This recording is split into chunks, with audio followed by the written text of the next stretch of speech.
Welcome back my friends.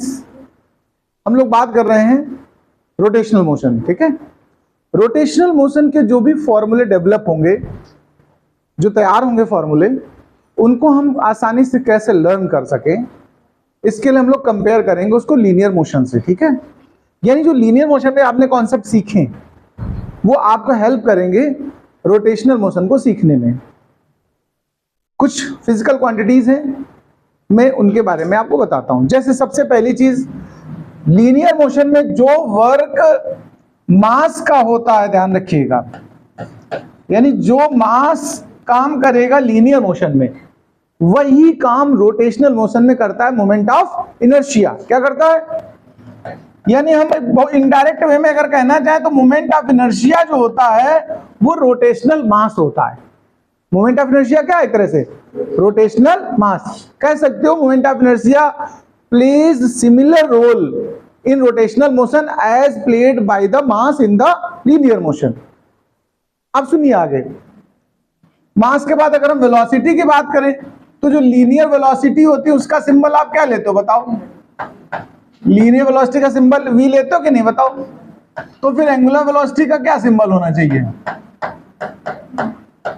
Angular velocity का symbol हमारा क्या होता है? ओमेगा। होता कि नहीं होता बताओ? अच्छा, अगर हम बात करें एक्सेलरेशन के लीनियर में, तो एक्सेलरेशन का लीनियर में सिंबल हम लोग क्या लेते हैं? ए। तो यहां पर क्या लेंगे आप बताओ? अल्फा। जो काम फोर्स करता है, यहां पर ध्यान रखिएगा, लीनियर मोशन में फोर्स लगाएंगे तो ऑब्जेक्ट डिस्प्लेस होता है। तो अगर ऑब्जेक्ट को रोटेट कराना है तो क्या लगाना पड़ता है? टॉर्क। क्या यूज करना पड़ता है भाई? बोतल का ढक्कन खोलना है तो टॉर्क यूज होगा, लेकिन बोतल को लुढ़कानी है, अगर आपको डिस्प्लेस करानी तो फोर्स यूज होगा। तो जो वर्क फोर्स करेगा, ध्यान रखिएगा, वो यहां क्या करता है? टॉर्क। और टॉर्क के लिए हम लोग सिंबल क्या बनाते हैं? टाउ। जो काम यहां लीनियर मोमेंटम करेगा, ध्यान रखना, सिंबल वाइज कंपैरिजन कर रहे हैं, लीनियर मोमेंटम हम लोग सिंबल क्या बनाते हैं इसका? पी। सिमिलर काम यहां पर क्या करता है? Angular momentum. क्या करेगा भैया जी? Angular momentum. एक एक बात को समझते जाना, आसानी रहेगी तैयार करने में, फॉर्मूले याद नहीं करने पड़ेंगे, अपने आप ही याद हो जाएंगे। एंगुलर मोमेंटम का सिंबल हम लोग क्या बनाते हो? जे। अब जैसे मान लीजिए उसकी बात, डिस्प्लेसमेंट की बात करें तो हम लोग एस लिखते हैं।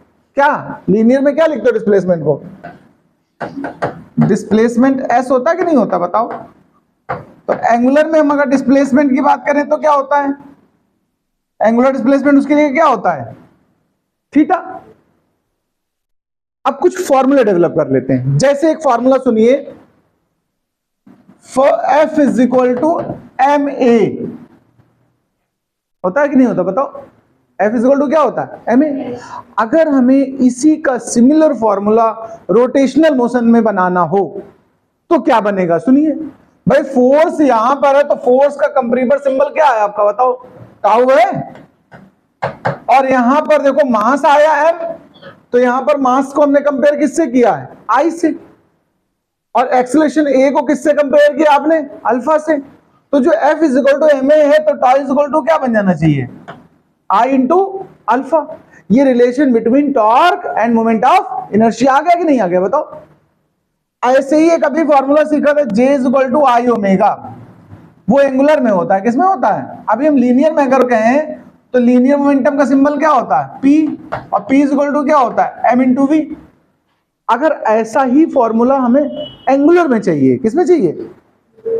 तो P की जगह एंगुलर मोमेंटम का सिंबल J हो जाता है, मास की जगह सिंबल क्या हो जाता है? I, और वेलोसिटी की जगह एंगुलर वेलोसिटी आ जाएगी तो क्या बन जाएगा? आई ओमेगा। एक और बात सुनिए, अगर हम न्यूटन के सेकंड लॉ से कहें dp बाई dt, यानी the rate of change of linear momentum क्या होता बताओ? The rate of change of linear momentum क्या होता है? फोर्स होता है कि नहीं होता है? तो इसको हम फोर्स कहते हैं कि नहीं कहते हैं? तो अगर इसी तरह का यहां रिलेशन डेवलप करना चाहे हम एंगुलर के लिए, तो dj बाई dt क्या आएगा बताओ आप मुझे? भाई P की जगह J हुआ, टाइम थोड़ा बदलता, टाइम चाहे रोटेशनल हो चाहे लीनियर हो, सेम ही रहती बात। तो यहां पर एफ की जगह क्या आ जाना चाहिए, टाउ। अभी देखो पीछे एक रिलेशन डेवलप किया तुमने कि DJ by D T equal to क्या आया था, टाउ आया था। आसानी से तैयार हो सकता है कि नहीं तैयार हो सकता है। ऐसे कंजर्वेशन की बात कर सकते हो आप इसी जगह से आगे। देखो अगर हम बात करें आपसे कंजर्वेशन से रिलेटेड बात करें, हम यहां कह सकते हैं if external force does not acted. देखो if external force not acted, अगर एक्सटर्नल फोर्स एक्ट ही नहीं करेगा मतलब एफ हमने क्या लेट कर लिया है, जीरो। तो देखो डीपी बाई डी टी क्या बना, जीरो बना। और किसी भी फिजिकल क्वांटिटी का डिफरेंशिएशन जीरो होने का मतलब वो क्वांटिटी कैसी है, कांस्टेंट या कंजर्व। तो यहां से P इक्वल टू क्या बन गया, कांस्टेंट। बोलो भाई कंजर्व्ड आ गया क्या, लीनियर मोमेंटम। लीनियर मोमेंटम तब कंजर्व होता है जब एक्सटर्नल फोर्स काम ना करे। ऐसा ही कॉन्सेप्ट हम यहां पर देखो रोटेशन में बता सकते हैं। हम कहेंगे if external torque not acted, if external torque not acted, तो इसका मतलब हम टाउ को क्या बोलना चाहते हैं, जीरो। तो ये फॉर्मूला क्या बना रहा है, देखो DJ by D T is equal to zero. यहां भी वही बात हो गई, तो जे इज इक्वल टू क्या बन गया, कांस्टेंट।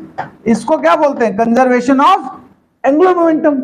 यानी पूरी तरह से लीनियर मोशन के फॉर्मूले अगर आपको तैयार हैं तो उनको इजीली आप रोटेशन मोशन में कन्वर्ट कर पाएंगे। समझ में आ गया है भाई? तो आप लोग लाइक तो जरूर कर लें, सब्सक्राइब कर लें। नमस्कार।